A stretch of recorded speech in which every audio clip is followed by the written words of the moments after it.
अंतर्मुख करणारी कधी होता ती संतांच्या संगतीत आल्यावर. आणि संतांचे आनंद नाही नाही देवापेक्षाही साधू श्रेष्ठ आहे महाराज. तोरण महाराज असं काय म्हणता?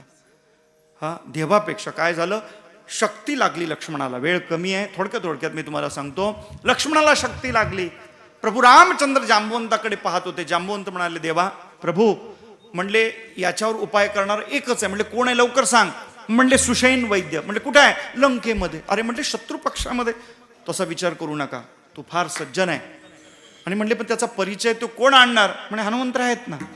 अतुलित बलधामम स्वर्णशैला उदयहम. ऐक नाही, उठले, जी उड्डाण केली लंकेमध्ये गेले.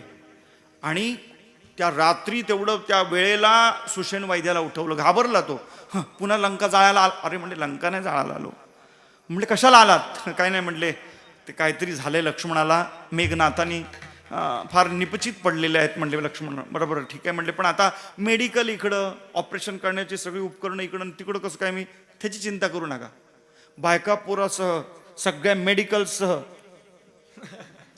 उचललं आणि प्रभू रामचंद्राजवळ आणलं. महाराज जसे उतरले, प्रभू रामचंद्रांना नमस्कार केला, पुढं गेले. लक्ष्मणाला ते पाहिलं, चेक केलं, सांगितलं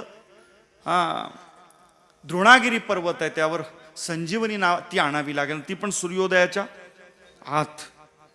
आणि सगळं काही झालं. प्रभू रामचंद्रांना असं वाकून नमस्कार केला आणि पुढे हनुमंतराय असे उभे होते. त्यांना जाता जाता साष्टांग दंडवतच घातला. कुणी? सुषेण वैद्यांनी.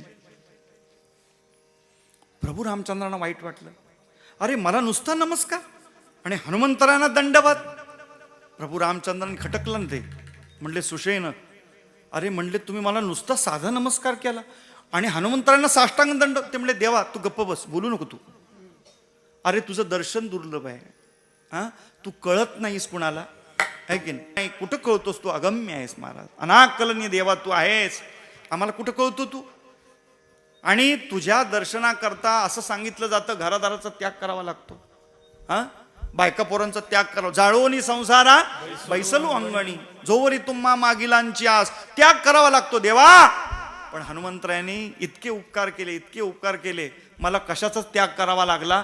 माझ्या बायका पोरासह धंद्यासह त्यांनी तुझ्यापर्यंत आणलं.